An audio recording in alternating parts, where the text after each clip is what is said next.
into a little bit more detail with it.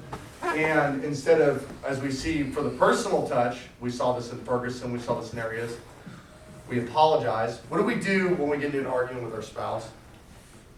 Lampy? What do you do when, even if you know you're right, and your spouse is absolutely wrong?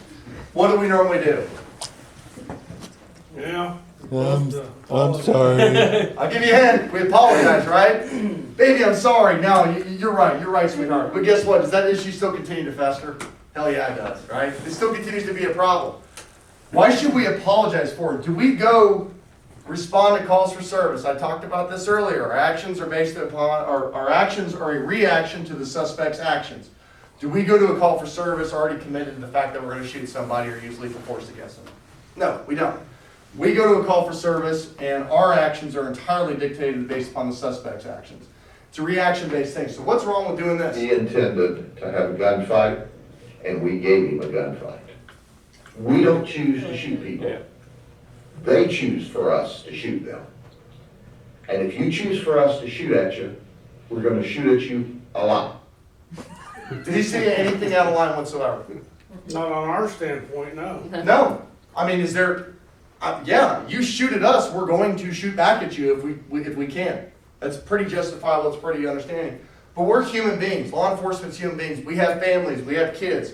There's nothing wrong with giving that personal perspective, particularly when you have shootings where the media is trying to make it controversial, for you to take a moment to step back and go, hey, you know what? My deputies have families that they want to come home to. They're given that gun for a reason. They have a job and they have a duty, and that's to protect themselves, that is to protect the public.